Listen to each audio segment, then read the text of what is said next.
Et bonjour à tous, bonjour à toutes, bienvenue dans cette nouvelle émission Avanti-Niça. On est très heureux de vous accueillir comme d'habitude, puisque c'est un peu le dernier plaisir qui nous reste. Je sais pas ce qu'en pense mon acolyte de toujours, l'ami, l'agréable, l'aimable Badagous. Cédric, Salut. comment vas-tu?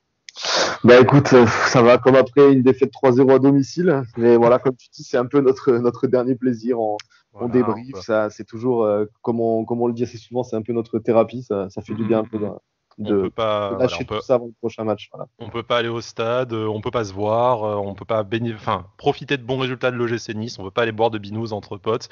C'est ça. Qu'est-ce qui nous reste à part Avanti-Niça, je vous jure. Bon, bah, voilà, on rattrape nos séries Netflix, on dégomme les jeux sur la Play qu'on a eu à Noël, petit à petit, mais Voilà. voilà, Et c'est puis on se sert d'Avantini ça voilà, pour évacuer un peu tout ce qui se passe dans exactement. le week-end. Mais bon, en ce moment, c'est qu'une seule fois par semaine, donc voilà, c'est des micro-vacances, on va dire. C'est une sorte de couvre-feu, de semi-confinement d'Avanti-Niça en attendant le retour de Brice et en attendant le retour des matchs tous les 3 jours, parce qu'on va en parler. C'est un des sujets de l'émission, notamment le calendrier à venir qui va être un peu infernal pour l'OGC Nice et donc pour Avanti-Niça aussi, même si ça reste un plaisir évidemment. Si ça pouvait être un plaisir corrélé avec des bons résultats, on apprécierait, parce que comme l'a dit Cédric, putain, défaite 3-0 à la maison, ça pique face à Bordeaux sans Athème. Donc on en profite pour faire un coucou à notre ami Nando qui a dit non mais sans Athème de toute façon. Bon ben Ouais, ça va voilà, être et on a compliqué. eu Athème Adli qui s'est joué de toute l'équipe et notamment du milieu de terrain niçois. Mais ouais, quel désastre. Je veux dire, on pensait avoir touché le fond et en fait, on se rend compte que on peut encore creuser avec cette équipe. Bah, c'est ça, on parlait qui manquait à thème et du coup que c'est Adli qui a fait un énorme match côté bordelais, mais en fait j'ai l'impression qu'on arrive à transcender n'importe quelle équipe adverse quand elle joue face à nous en fait. C'est aussi simple que ça. Voilà, on a C'est depuis que tu as différé. balancé la tactique à Dijon, quoi. C'est ça, on devient entre toi et les pronos et moi qui ai balancé la J'avoue. tactique. Les mecs Encore un magnifique prono, n'empêche, mais non mais c'est ça, plus besoin de travailler bientôt. les mecs c'est trop facile pour eux. Bordeaux ils sont arrivés, ils ont écouté l'émission et puis c'était fini. Voilà. Merci, au revoir. Non, mais ouais, c'est hyper compliqué. On l'a dit, répété, hein, c'est toujours les mêmes réactions qui reviennent, j'ai envie de dire. Mais voilà, on se tétanise. C'est le premier but, je crois, où Adli, c'est Wang qui marque, c'est le premier but, je crois. Enfin, le mec est Ça. tout seul aux 6 mètres, il y a personne autour de lui. Il a le temps de recevoir un ballon d'Adli, de mettre un plat du pied. Enfin, comment tu peux faire ça? Le moindre but, tu as l'impression qu'il t'est tombé le monde sur la tête, en fait. Et tu sais très bien qu'à partir du moment où tu prends ce premier but, c'est terminé, tu reviendras plus. Tu avais déjà eu quasiment aucune action. Tu as fait un tir cadré, je crois, Ouais, sur l'action parlons-en d'entrée. parce que en fait, au-delà du score qui est vraiment très lourd, bon, qui est aussi une réussite maximale de Bordeaux, bon, bien aidé par l'apathie de notre équipe. Il n'y a rien à retirer à Bordeaux qui a fait, je pense, un match plein. Franchement, ils ont joué Ouais, leur ouais, carte à clairement. fond et bon, il n'y a pas de résistance en face. Ils ont joué le jeu jusqu'au bout. Crânement, bravo, bravo à eux. Mais c'est vrai qu'en fait, côté niçois, on peut dire qu'on a fait une première mi-temps cohérente. C'est vrai qu'il a manqué de tirs cadrés. On finit avec un tir cadré, celui de Pierre Lesmelou. Mais genre, la première mi-temps n'est pas à jeter non plus. Enfin, t'as fait plus ou moins jeu égal avec Bordeaux. Pas que ce soit un exploit, mais tu ressemblais à une équipe de Ligue 1 encore. Et en fait, c'est à cette entrée en deuxième période et avec le premier but qui arrive rapidement, où patatras, t'as eu que le poteau de Gouiri, en fait, au final, qui t'a fait un moment croire que t'avais peut-être une chance de revenir dans le match, alors qu'en fait, t'as tellement explosé en vol, et c'est un scénario qu'on a vu des tas de fois, tu vois, comme on a vu la fin de match à Leverkusen, la fin de match face à Lorient, enfin, c'est quelque chose qui se répète vraiment semaine après semaine. Bah, c'est ça, comme tu dis, ça se répète. On espérait qu'avec le départ de Vira, il y aurait peut-être un électrochoc. Bon, bah là, clairement, il a jamais eu lieu, hein. C'est malheureux parce que je pense qu'Ursa récupère une équipe tellement, tellement malade et tellement mal en point, pardon. C'est très compliqué. Voilà. Après, on en parlera après dans l'émission, mais je pense qu'il a quand même on peut lui faire quelques reproches, hein, sur le système, tout ça. Tu On sais peut quoi? toujours trouver, on peut toujours trouver quelque chose à redire. Ouais, bien sûr, on peut y aller. Parlons-en maintenant, parce que, Ouais, ouais, enfin, je pense que ça va être un peu le cœur du débat, notamment ce passage à quatre défenseurs au milieu de la deuxième période, puis la compo, enfin, et puis généralement les performances de l'OGC Nice version Adrien Ursa. On a vu dans la presse, notamment Nice Matin, qui s'est beaucoup étalé aujourd'hui contre les joueurs, contre l'entraîneur, un peu moins contre les dirigeants, bizarrement. ouais. On sait pas pourquoi. Peut-être que Jean-Pierre River, au conseil d'administration de Nice Matin, il y a peut-être un rapport, mais bon, bref, admettons. Voilà, bon, après, on peut pas dire le contraire. Effectivement, en termes de points, depuis l'arrivée d'Adrien Urcea, c'est catastrophique. Une seule victoire, celle face à Nîmes, un rythme inférieur à celui du gym de Patrick Vieira, peut-être pas au gym de Patrick Vieira avec l'absence de Dante, puisque c'est plus ou moins dans la lignée de la série qu'on connaît depuis la blessure de notre capitaine à Angers. Mais effectivement, force est de constater qu'il n'y a pas eu cet électrochoc. Donc non pas que Vieira était le responsable de tous les maux à lui tout seul, mais c'est vrai qu'on espérait quand même que son changement par Adrien Urcea amènerait un peu plus de choses, sans résoudre tous les problèmes du gym, mais nous aurait au moins permis de sortir de cette spirale infernale. Bah, on pensait au moins que les joueurs allaient se sortir les doigts, hein, clairement. Hein, tu vois, l'entraîneur a pris, Vira, il a pris un peu pour tout le monde. C'est-à-dire, on savait très bien qu'on avait charclé les joueurs à raison depuis le début de la saison. Donc Vira a pris pour tout le monde et a été licencié. Enfin, quand tu as un minimum d'orgueil et tout, tu te dis, bon, ben, il a pris un peu, on est un peu responsable. On va essayer de montrer quand même que, voilà, avec le nouveau coach, on a envie de faire mieux. Et en fait, tu le vois pas. C'est pas seulement un problème de.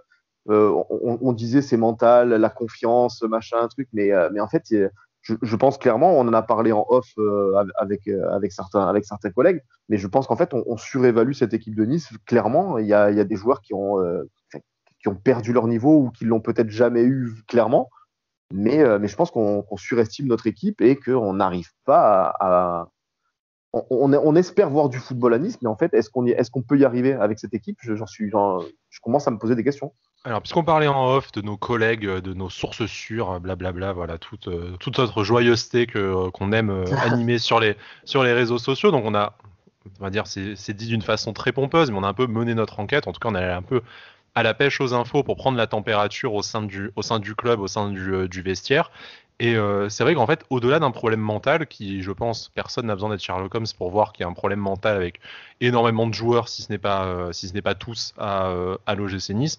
En prenant un peu la température en ce moment au sein du club, il apparaît quand même qu'on a un vestiaire qui est est-ce qu'on peut dire qu'il a lâché? Je suis même pas sûr, parce qu'il faudrait peut-être que certains aient un jour eu l'envie d'être des joueurs de foot professionnels. Ou en tout cas, le vestiaire actuellement est dans un état où il y a vraiment très peu de joueurs qui sont exemplaires. Hein. Je crois que ça doit se compter sur les doigts d'une main à peu près. Et la plupart, en fait, qui n'en ont rien à foutre.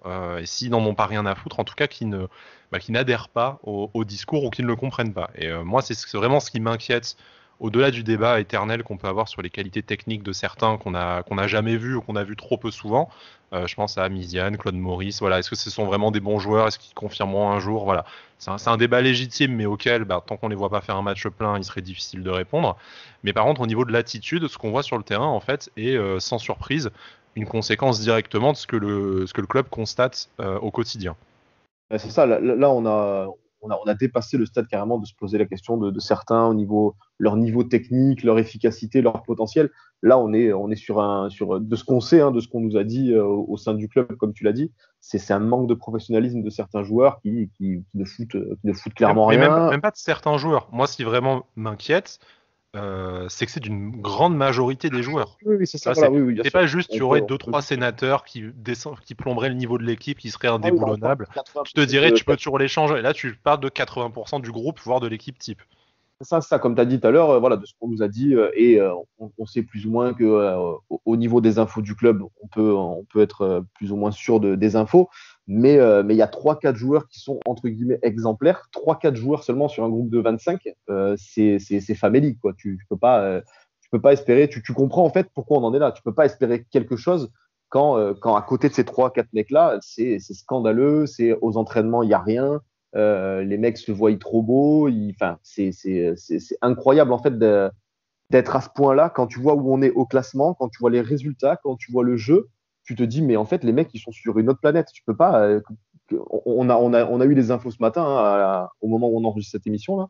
Et c'était incroyable de lire ça. Moi, perso, j'ai trouvé ça incroyable. Tu t'es griffé le visage pour reprendre une de tes formules favorites, du coup. C'est exactement ça. Voilà. Plus inquiétant peut-être encore, on commence à avoir aussi un peu des différends qui apparaissent au sein du staff sur la marche à suivre, notamment tactiquement, mais également humainement, avec ce groupe pour essayer de le remonter. On a un camp qui souhaiterait poursuivre avec cette défense à 3, et en tout cas un système tactique et un plan de jeu assez élaboré qui qui trouve des échos en interne, hein, qui est quand même valorisé par le staff et par la direction, mais que les joueurs semblent incapables d'appliquer, ou que le staff semble incapable de transmettre aux joueurs. Hein, c'est là encore un éternel débat. Et d'autres membres du staff qui voudraient revenir à quelque chose de plus pragmatique, on va dire, quelque chose de plus simple, qui va peut-être pas te permettre de jouer bien au foot, mais qui va te permettre de prendre les points face aux équipes qui sont derrière toi et de relever la tête. Bah, c'est ça. Moi, j'avais dit, j'en avais parlé hein, dans les émissions précédentes où j'ai clairement dit exactement mot pour mot qu'il fallait pour moi revenir à un système de jeu simple parce qu'on a des joueurs qui sont, enfin, entre guillemets, bêtes, hein, avec un QI football pas assez élevé pour jouer dans ce système-là, pour adhérer à ce on est censé essayer de faire.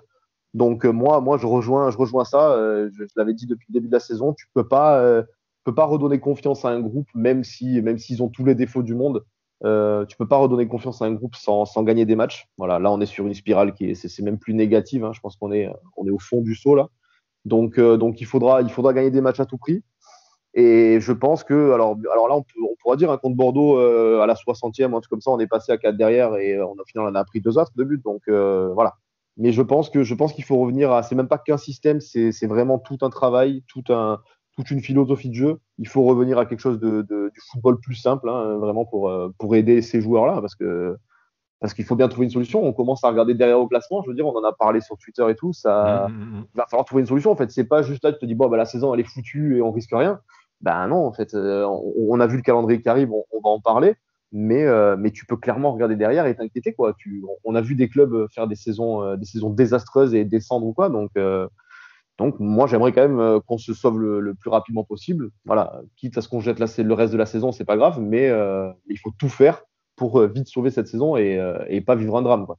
Alors, on en parlait, enfin, j'ai eu la chance d'en parler notamment avec Cyril Roll hier, suite à l'invitation de nos amis de 100% Aiglon, qui a connu des saisons difficiles lors de son passage à Nice entre 2005 et 2009, qui disait que c'était le rôle à ce moment-là c'était pas fait exprès, hein, comme jeu de mots, c'est pathétique, je viens de me rendre compte. Donc voilà, c'était le rôle des cadres, du vestiaire, de caractère, de un peu sortir les vérités du groupe, d'essayer de rentrer en mode combat. Voilà, Patrice Alberganti qui a connu la même chose 10 ans plus tôt disait la même chose. Voilà, tu as quelques caractères qui doivent s'affirmer. Bah, il y a des joueurs qui ont peut-être coûté plus cher, qui sont peut-être des prospects avec plus de talent potentiel, mais qui doivent sortir du 11 et faire la place à des joueurs qui, eux, auront envie, seront exemplaires, peut-être plus limités, mais seront prêts à aller au charbon, à sauver le club parce qu'ils ont un quelconque intérêt pour cette institution qu'est l'OGC Nice. Là où je me pose la question, c'est aujourd'hui, dans l'effectif, qui correspond, enfin, qui a le profil que je viens de citer. Parce que moi, je suis prêt à dire, il faut envoyer des jeunes du centre de formation, même des remplaçants qui ont quelque chose à faire et qui, indépendamment du prix du transfert, vont te permettre peut-être de remonter la tête et inverser la tendance. Mais moi, ce qui me fait vraiment peur, plus que le niveau technique, plus que les questions de schéma, tout ça, c'est que humainement, je ne pense pas que ce groupe soit prêt. Et quand je dis ce groupe, c'est même les remplaçants.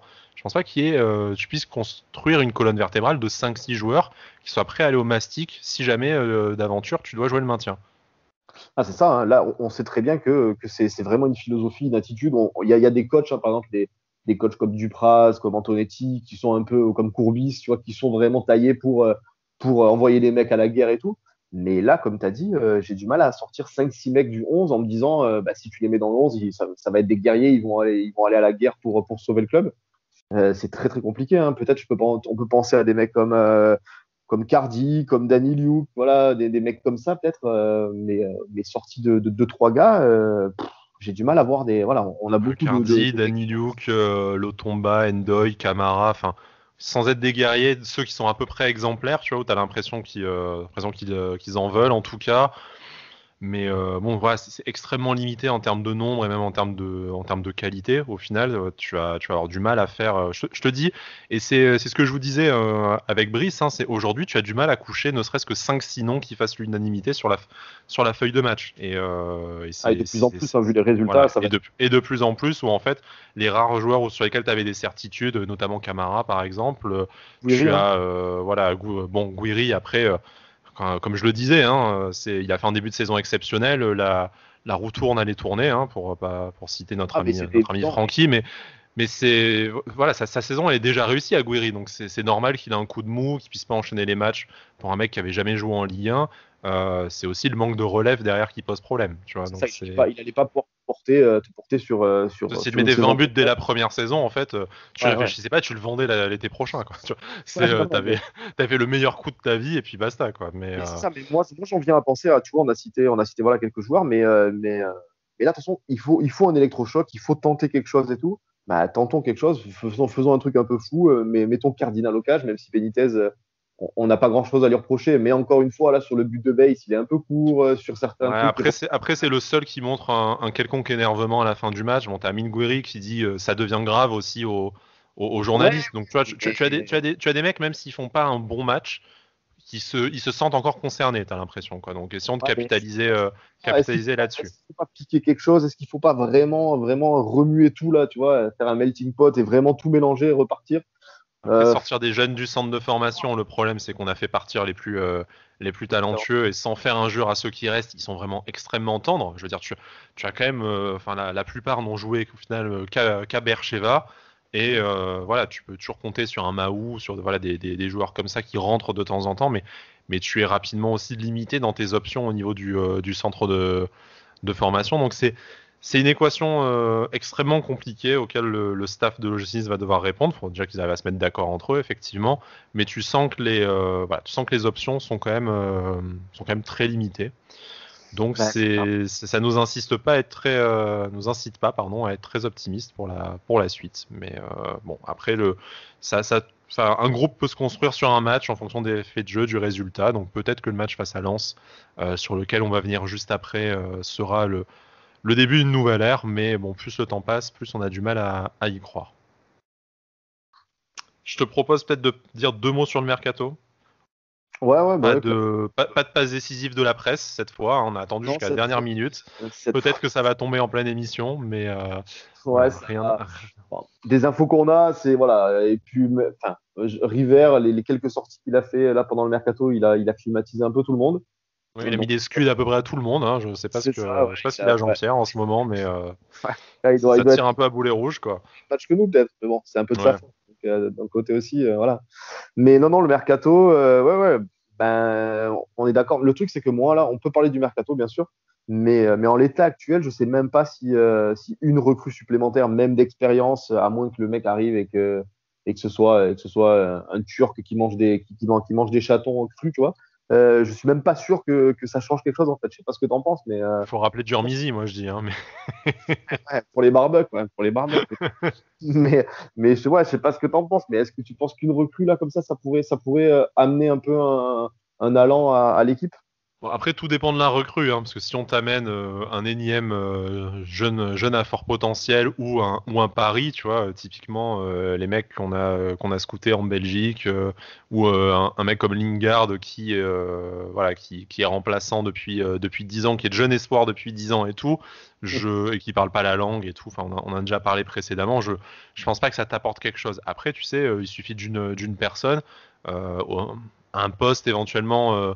Peut-être au milieu de terrain, au milieu offensif, davantage qu'un nouveau défenseur central. Maintenant que tu as fait Saliba, ça peut t'apporter, ça transformera pas ton équipe, on se mettra pas à jouer l'Europe, mais peut-être que ça permet d'éteindre l'incendie et d'aller chercher au forceps le maintien ou un courageux ventre mou, tu vois, en toute sérénité pour finir la saison en roue libre et avec un peu moins de pression. Mais effectivement, je pense aujourd'hui le chantier est tel que c'est pas un joueur qui va métamorphoser ton équipe. Ça peut te permettre quand même de soulager la pression Ouais, grandement c'est ça. et mine de rien, je pense que enfin oui, là on vient de perdre 3-0 donc on est encore sous pression mais tu vois sur une action Saliba à Metz peut-être qu'il t'évite la défaite, c'est sur ce jeu, enfin ça peut t'apporter ce genre de truc. Ça peut te permettre de transformer un match nul en victoire, tu vois, si au lieu de faire un partout, tu fais un zéro parce que tu as une bonne récupération, ça te permet d'éviter une défaite, enfin voilà. Ça va te faire des gains marginaux comme ça, mais oui, ça métamorphosera pas l'équipe, je suis d'accord. Et malheureusement, comme tu le dis, vu ce que dit River, vu les échos que l'on peut avoir, je pense que le mercato est terminé, ou en tout cas ouvert à opportunités, Ouais, gratuites bon, de préférence, ou en prêt, sauf ouais, vente miraculeuse. Mais tu vois, même si tu vends pour 2-3 millions Danilo et Racine Colli, enfin, tu vas avoir 5 millions à réinvestir, qu'est-ce que tu vas en faire, quoi. Tu vois, Ouais, je pense que c'est même pas une question de. C'est qu'on veut.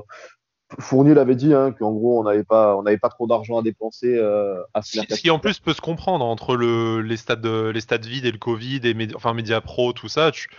On est prêt à Oui. entendre que en fait les investissements peuvent pas être à la hauteur de ce qu'on espérait avec Ineos, que on a déjà beaucoup dépensé cet été, donc du coup là avec la saison catastrophique pour le football français, on peut pas remettre 50 millions sur la table. On peut l'entendre, bon, encore faudrait-il nous le dire, mais on peut l'entendre. Ah. Mais effectivement, ça ne résout pas la situation pour autant. Non, c'est ça, voilà. Après, voilà, là où je vais juste revenir et te rejoindre, c'est que bien sûr, un joueur, un vrai bon joueur, un vrai leader, tout ça, il peut aussi te faire démarrer, entre guillemets, tu vois, des cadres, tu vois. Un mec comme Schneiderlin, on sait que il déçoit, il n'a pas le rendement, même pas que sportif, hein, je parle de son rendement global, il n'a pas le rendement espéré. Un Les Bellou, bah, peut-être que c'est pareil. Il y a plein de mecs comme ça. Alors peut-être qu'une belle recrue, une recrue un peu d'expérience avec beaucoup de leadership, ça peut aider ces mecs-là à s'affirmer un peu plus aussi. Donc oui, oui, on est tous pour une recrue supplémentaire. Voilà. Maintenant, de toute façon, au point où on en est, et à part espérer une recrue, des résultats et quoi que ce soit d'autre, on est obligé d'espérer quelque chose, quoi. Donc, On est quand même à la limite de la résignation, hein. J'ai l'impression que là, bah, c'est que ça commence à tellement s'enchaîner, en fait. Avant, tu te rappelles, on en parlait que, enfin, on espérait que les bons résultats perdurent, que ce soit pas un one-shot et tout. Là, le problème, c'est que là, la morosité, elle est tellement en train de perdurer depuis 14 matchs, je crois. Enfin, enfin, on est ouais, obligé d'être résilient. quand tu te prends une baffe, t'as bien envie de la rendre. Quand tu te fais savater au sol, ouais, tu Bah, fais le mort, ça, quoi. ouais, c'est ça. C'est ça. Quand tu as pris 300 coups de pied minute, ouais, tu restes par terre, tu fais semblant d'être mort, et puis voilà, quoi. Donc, c'est compliqué de voir du positif actuellement dans le club, hein, à tous les étages. Enfin, je pense que là, tu regardes Twitter, on est tous au bord de la dépression et on a envie de baffer tout le monde. Ouais, on n'est plus très Maintenant, nombreux, hein. Tu vois que même les plus fidèles commencent à avoir mieux à foutre de leur week-end, ce qu'on peut aussi comprendre, compte tenu du fait que bah, voilà, on a déjà pas grand-chose à faire d'autre, tu vois. Donc on se rapproche un peu de nos familles, de nos proches, de l'essentiel, mais voilà, c'est la vie avec le Covid nous prive de beaucoup de choses. Si en plus c'est pour te punir le week-end, ça devient un peu du c'est ça. masochisme, quoi. Mais on aime ça dans Avantini, ça, c'est Bien l'essentiel. sûr.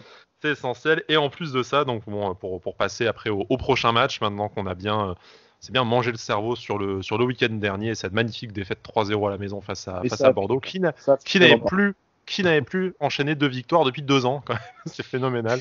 Ah ouais, ouais, Mais ouais. bon, bref, ouais, non, la super stat, quoi. On est l'équipe de tous les records, mais bon, chez les Ouais. adversaires seulement. Donc voilà, on va se projeter sur le prochain match face à Lens, samedi 17h. Donc comme d'habitude, vous savez, masochisme oblige, on accueille notre futur bourreau et avec le sourire et on lui donne envie de revenir, de nous marcher dessus, de repartir avec le sourire et les 3 points. Donc aujourd'hui, c'est un Lensois que nous allons accueillir, c'est Alexandre de RCL Archive. Et salut Alexandre, comment ça va? Salut à tous. Bah écoute, ça va très bien, merci. Salut Merci pour Alexandre. l'invitation aussi. Merci à toi d'être parmi nous, du coup. Donc, comme je disais, l'adversaire du week-end, même si pour toi, c'est pas le prochain match, du coup, l'OGC Nice, qui a le Effectivement. match à Marseille Effectivement. à rattraper avant. On joue à Marseille demain, ce qui pourrait d'ailleurs vous être précieux ce week-end. Ben, C'est on ça. espère. On Ouais. va compter sur nos amis marseillais pour, pour vous fatiguer au maximum. Bon, il nous faudra peut-être bien ça pour qu'on ait un résultat. Du coup, voilà, merci d'être là dans l'émission pour parler du RC Lens, donc de notre prochain adversaire. Est-ce que tu peux déjà d'abord un peu nous dire quelques mots sur toi? On sait que tu as quand même énormément de projets autour de ton club, mais pas que d'ailleurs, mais assez productif autour du RC Lens. Oui, alors effectivement, ça fait une dizaine d'années que je tiens divers sites internet, pages YouTube, Dailymotion, ouais Dailymotion ça existe encore, sur l'histoire On du sent la RC Lens. vieillesse quand tu comprends ce que c'est Dailymotion, tu sais.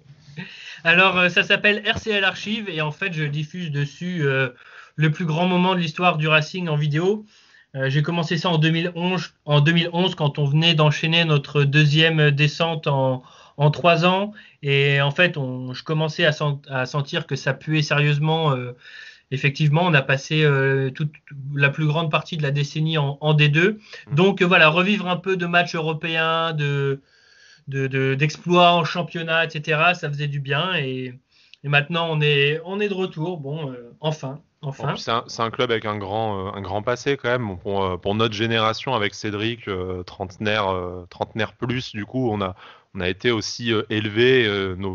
Parmi nos premières images foot, c'était voilà le titre du RC Lens et puis voilà Oui, ses oui. épopées en Coupe d'Europe, aussi le début des années 2000, tout ça. Donc c'est un club qui compte malgré une histoire compliquée. Voilà, les débords de Gervais Martel, le passage avec Mamadov, le passage de notre. C'est vrai qu'un autre ancien qu'on a partagé à part Ganago, il y a aussi notre ancien président Gauthier Ganet d'ailleurs, mais bon, Oui, dont on oui, parlera oui. peut-être Oui, pas, mais d'ailleurs, on pourrait en parler parce qu'il se trouve que je l'ai rencontré quand il était à Lens. Parce qu'en fait, il se trouve que le RC Lens, il y a quelques années, il m'a piqué certaines de mes vidéos tiens rétro. donc. Voilà, ils m'ont piqué, voilà, vraiment de manière assez. Ils m'ont piqué une clé USB aussi d'ailleurs par la même occasion. Et j'ai râlé à l'époque, j'ai râlé un peu publiquement. Et il se trouve que c'est Gauthier Ganet qui était au club à ce moment-là, qui est venu vers moi et qui a été d'une gentillesse rare, qui a été exceptionnel avec moi alors que je ne le connais pas et que je ne peux rien lui apporter. Hein.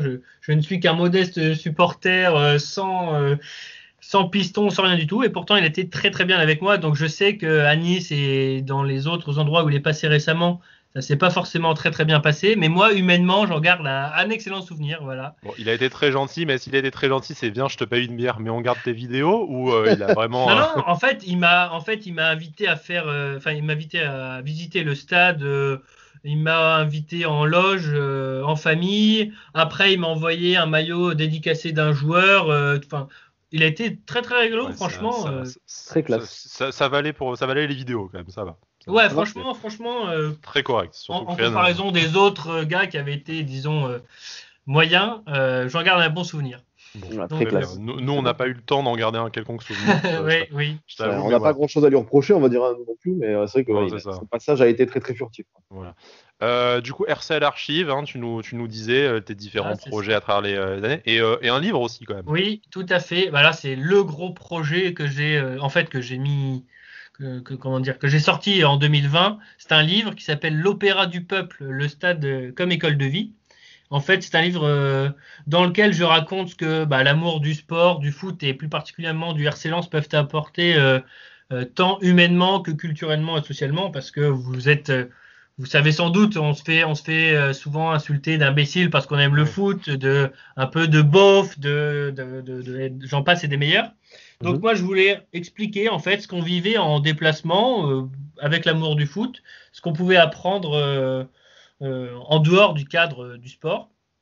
Donc je me sers de ma propre expérience parce que j'ai été vachement actif pendant une petite décennie à me déplacer un peu partout. Donc voilà, je raconte les visites de lieux, de musées, de cathédrales, etc. Voilà, je mets un peu de culture dans le monde du foot et je pense que en fait ça parle aux gens parce que plein de supporters lensois, parce que c'est surtout les lensois qui m'ont lu, m'ont dit qu'ils se retrouvaient dans mon histoire et qu'effectivement le sport leur avait beaucoup donné en dehors des simples joies et émotions qui sont déjà elles aussi très belles, bien sûr. Très beau projet en tout cas, c'est beau. Mm.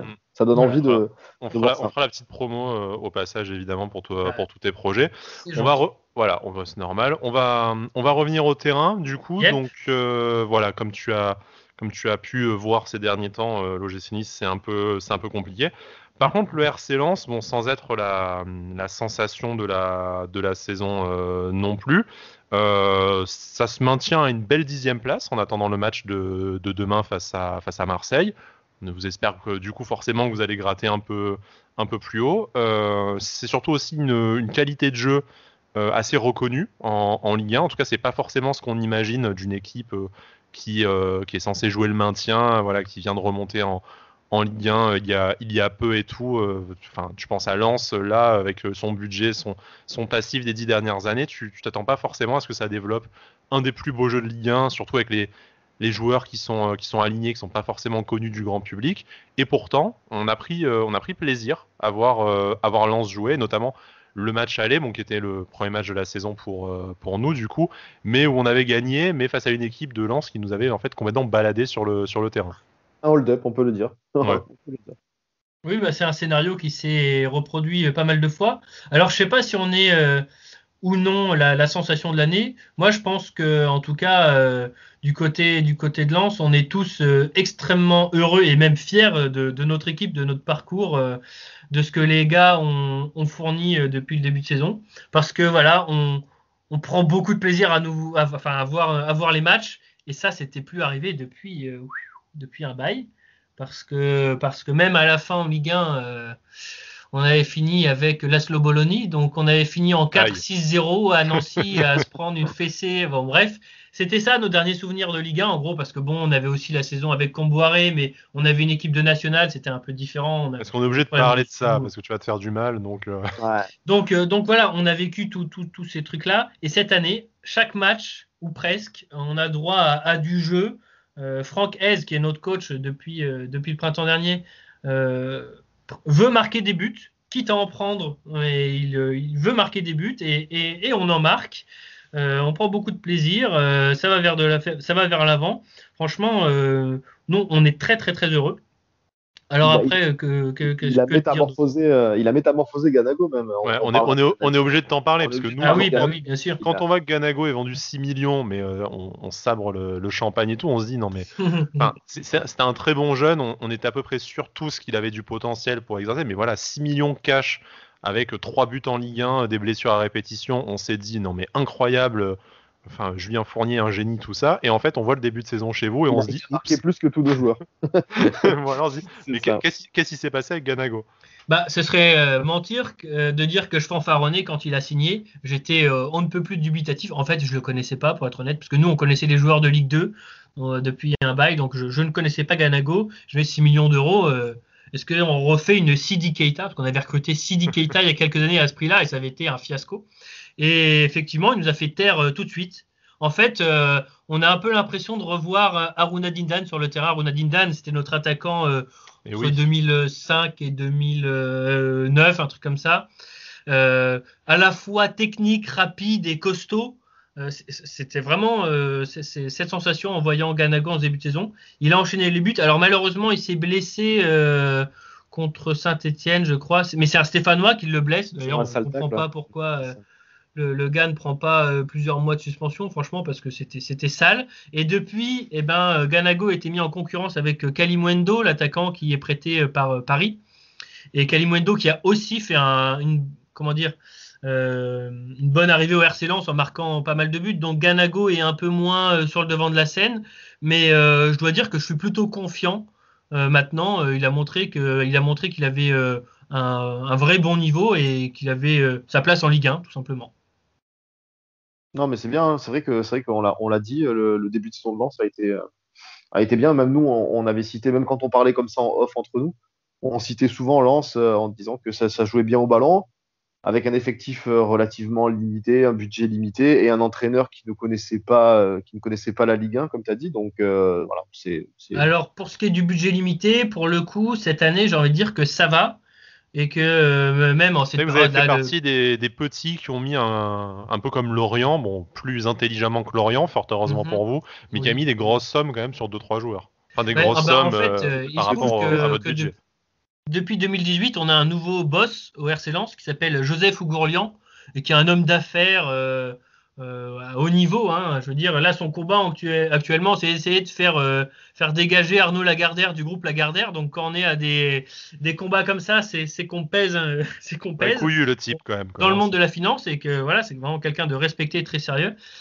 Il a un fonds de pension, honnêtement, j'y connais pas grand-chose à tous ces trucs économiques, mais voilà, il a un truc très très solide. Et il a investi beaucoup RC Lens, beaucoup d'argent, beaucoup de temps. Voilà, c'est pas juste un propriétaire fantôme. Hein. Il s'est passionné, il est tombé amoureux du RC Lens et il a mis beaucoup de sous, et notamment cet été, parce que s'il a recruté Ganago 6 millions, il a aussi recruté Seko Fofana qui était à l'Udinese et qui était apparemment ciblé par l'Atalanta et la Lazio, quoi, il me semble que c'est ça. Fofana est venu chez nous pour 10 millions et effectivement il est solide. Lui, c'est pas Haruna qui nous rappelle, c'est Seydou Keita, un autre glorieux ancien. Pas mal. Et donc là, je crois qu'en cette période de crise, on est un des clubs les plus sereins, ce qui est encore une fois assez nouveau pour nous, parce que je crois que ça va bien se passer pour nous, quoi qu'il arrive, avec Mediapro et tout ce bazar. Donc, on est certes un promu, mais on a eu quand même la chance d'avoir un propriétaire très très solide financièrement. Non, puis sportivement, t'es déjà le double de points du premier relégable. Donc bon, sauf cataclysme, tu te dis que tu vas vivre une fin de saison. Bon, peut-être que tu t'interdis pas d'aller voir plus haut, hein, selon le résultat notamment de demain.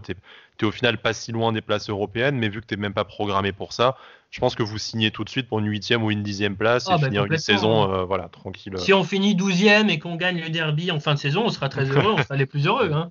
Ouais. Plus important les derbies effectivement, mais bon, en tout cas c'est ce qu'on souhaite au RC Lens, un club pour lequel on a malgré nos amitiés avec Lille, hein, avec les DVE évidentes, une certaine sympathie notamment pour Gervais Martel qui avait quand même sauvé l'OGC Nice en 2002, voilà, donc c'est un club qu'on ne peut pas détester parce qu'on se souvient de la main tendue. Et puis bon, comme je le disais, c'est un club historique pour notre génération et même pour celle d'avant du championnat de France. Donc c'est quand même bien d'avoir ce genre d'identité, même si les stades sont vides en ce moment. Voilà, c'est bien d'avoir des stades pleins et des supporters qui supportent leur club local et l'identité de leur région. Écoute, je pense que c'est déjà pas mal pour le début de saison du RC Lens. Franchement, on espère que ça va se poursuivre comme ça. On va un peu se projeter sur le match du coup de ce week-end. Donc ça fait sauter un match pour toi certes, mais bon ça arrive vite, hein, samedi 17h. Donc comme tu le disais, Nice de loin, j'imagine de Lens, c'était un peu peut-être un des épouvantails en début de saison. En plus de ça, ça te tape dès le début du championnat. Maintenant, les dynamiques la hype même s'est complètement inversée entre Lens et Nice cette saison. Nous, on est sur une série infâme. Vous, ça va. On en est peut-être à jouer le maintien et vous à vous permettre de regarder plus haut. Malgré cet enchaînement de matchs là, donc 2 matchs en 3 jours, est-ce que tu es confiant à quoi on doit s'attendre, nous Niçois? Est-ce que du coup à domicile vous avez la possession du ballon, va falloir aller le chercher et jouer en contre, ou est-ce qu'au final, vous, vu que votre ambition est de prendre un peu les matchs les uns après les autres, vous allez nous attendre et voir comment bien nous poignarder dans le dos comme on a l'habitude de voir ces derniers temps. Voilà, dis-nous comment vous allez gagner, parce que nous on connaît déjà l'issue, mais Alors, disons que nous, on a beaucoup de mal, malgré tout, face aux équipes qui ferment le jeu. Face aux équipes qui ferment le jeu, on a du mal à déverrouiller tout ça. Donc, c'est peut-être votre chance. T'inquiète pas, il y aura des espaces chez nous. Ouais, alors, s'il y a des espaces, ça peut être problématique pour vous. Alors, parce que voilà, contre les équipes qui ferment derrière, voilà, on a fait 1-1 à Nantes là, Strasbourg nous a battus, Angers nous a battus. Non, Angers c'était un peu différent. Excusez-moi, c'est pas honnête. Angers était supérieur tout simplement. Mais voilà, Metz par exemple, Metz c'était dégueulasse. Metz, horrible Metz, mais ils nous ont battus 2-0 parce qu'ils ont fermé et ils ont profité de notre fatigue au fur et à mesure du match pour nous planter 2 buts. Et voilà. Donc si vous faites pareil, ça peut passer. Nous, on joue quand même demain, donc on sera peut-être un peu claqué, mais malgré tout, je ne sais pas si c'est arrogant ou si c'est en tout cas, on espère gagner contre Nice. Honnêtement, on espère gagner contre Nice. Maintenant, on a besoin de se relancer, non pas qu'on soit dans une mauvaise passe, parce que finalement, c'est en décembre qu'on a fait notre match référence en gagnant 3-0 à Monaco. On a gagné contre Brest aussi, qui est un solide morceau cette saison. Donc, on n'est pas du tout dans une mauvaise passe, mais malgré en tout... En 2021, c'est pas terrible quand même. Hein. Je vois, pas terrible. On a perdu 3-2 à Lyon. On a été à 2 doigts de revenir. Donc, il n'y a aucune honte à ça, en fait.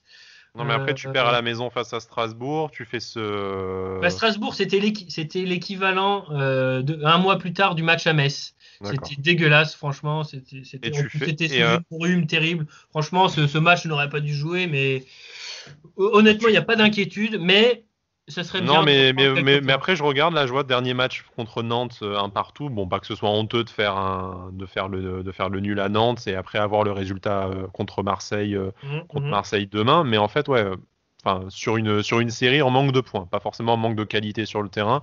Mais j'imagine bien qu'enfin une victoire en 2021 face à Nice, vous prendriez, quoi. Oui, tout à fait. Après, on verra. Je te dis, il y a Marseille là demain, donc on verra si. Honnêtement, je serais pas surpris qu'on gagne demain et qu'on ne gagne pas ce week-end, par exemple, parce que Marseille va vouloir jouer, va vouloir gagner. va donc nous laisser des espaces. En plus, tout le monde est motivé en jouant contre Marseille, ça c'est bon, c'est humain. On veut tous les taper. Et, Oui. et Nice, alors Nice, voilà, peut-être que si, comme je disais, vous restez un peu derrière, vous essayez de contrôler ce qui se passe et vous jouez pour le nul, par exemple, bah ça peut nous poser plus d'ennuis. Donc, ouais, je serais pas si surpris que ça qu'on gagne demain et qu'on perde ou qu'on fasse nul ce week-end. Et vous êtes au complet là cette semaine. Enfin, tu Alors, sais comment non. ça va se tourner. Vous allez plutôt envoyer l'équipe type demain et ou contre Nice plutôt. Enfin, tu t'as des infos un peu? Alors, Franck Hez, donc notre entraîneur, est un habitué des turnovers, comme ils disent. Il fait beaucoup tourner son effectif, parce que c'est vrai qu'on on a pas mal de profondeur malgré tout. Donc, au concours des pronostics sur l'application du RC Lens, à savoir qui va débuter, on est peu nombreux à trouver les 11 titulaires à chaque fois, parce que vraiment ça bouge beaucoup. En revanche, ce qui est sûr, c'est que Loïc Badet, qui est notre défenseur central, arrivé l'été dernier du Havre, est blessé, donc sera absent demain et absent contre Nice. Et c'est franchement, lui, on va finir par le vendre 10, 20 ou 30 millions d'euros dans 1 ou 2 ans. Franchement, c'est une pépite. Ce mec est incroyable. C'est un petit Varane. C'est un grand gaillard solide, propre à la relance, etc. Mais absent pour quelques matchs. Donc voilà. Donc va falloir trouver une solution à sa place. Voilà. Après, je te dis, ça tourne beaucoup. Parfois, ça dépend de la fatigue, de l'enchaînement des matchs. Donc, est-ce que vous aurez Klaus à droite ou Michelin? Voilà, ça bouge beaucoup. Donc, je peux pas trop vous dire quel sera le 11. Bon, en tout cas, il y a beaucoup de turnover et c'est souvent efficace, quoi, parce que vu les résultats et le jeu, donc même T'entends quand même les noms des mecs qui vont nous mettre la misère ce Michelin. week-end. Je veux dire, prépare-toi, quoi. Mouille-toi la nuque. Parce que On va prendre la foudre par Michelin, putain de merde. Alors, euh, Klaus, il c'est vient d'Allemagne. Il était, je crois, que c'est Bielefeld. Je sais pas, bon, c'est en allemand, Bielefeld. je sais pas le prononcer. C'est celui qui a eu le Euh, Covid chez vous, non? Il a eu le Covid chez vous, non, c'est ça? Ouais, il y en a plusieurs quand même le Covid, donc Ah, ouais, il en ok. fait partie, ouais, ouais. Et en fait, lui, c'est vraiment, je crois qu'il y a pas mal de journaux sportifs qui le mettent dans le 11 des matchs allés, par exemple. C'est vraiment un excellent joueur. Et Michelin, je dirais, c'est son remplaçant de luxe. Quand il est là, on ne tremble pas, disons. Michelin est solide. Donc voilà. Que vous dire de plus? bon, Ouais, bah, bon, bah, ça marche. c'est déjà bien qu'on se prépare mentalement à ce qui va nous arriver ce week-end. On va clôturer sur le match. On va passer au bet avec notre partenaire BetClick du coup. Juste un dernier truc. J'ai cru comprendre que tu étais fan d'une galaxie lointaine, très lointaine, n'est-ce Ah, pas? bah oui, effectivement. Voilà, on est Ah, entre là, initiés. Donc, juste pour savoir si l'émission va se terminer là ou si on peut continuer à se parler, qu'est-ce que tu as pensé de la dernière trilogie? là. Aïe, aïe, aïe, aïe, on est parti pour 2 heures là, alors. Ok, très Ah, bien. Alors, on peut continuer l'émission. On est d'accord. donc, On n'a pas besoin Avanti de, pas besoin Skywalker, allez, c'est parti. Bah oui, Eh voilà. ben, Parce que écoute, honnêtement, je pour suis ceux qui plutôt ne bon savent public, hein. pas, t'es plutôt bon public, mais, Je suis Mais, plutôt bon mais c'est public. de la merde. mais c'est de la merde. Non, c'est pas de la merde. En fait, ils ont chié sur un truc. Ils ont pas écrit la trilogie d'une seule traite comment dire, en coordination. Ouais. Donc, on a des incohérences entre les films parce que J.J. Abrams et Ryan Johnson Ils se pouvaient sont pas fait se la pisser. guéguerre par film un peu Voilà, c'est imposé. Ouais. ça.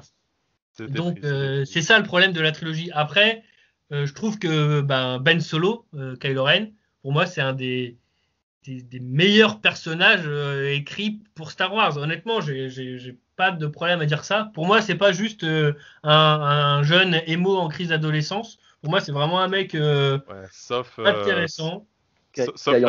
sauf la fin de l'épisode 9, mais bon, c'est un autre débat, comme tu dis. On va On va être partir pour reparti deux heures, les gars. pour 2 heures. Voilà. Parce que bon, pour ceux qui ne savent pas, Sky, ça vient évidemment de Skywalker et pas du whisky. Hein, donc voilà. Je suis J'étais pas un peu trop alcoolique. jeune à l'époque où j'ai choisi ce pseudo pour boire du whisky, mais j'aurais dû m'y mettre après avoir vu l'épisode 9, effectivement. Ah, Bon bref, yes. c'était pas le sujet.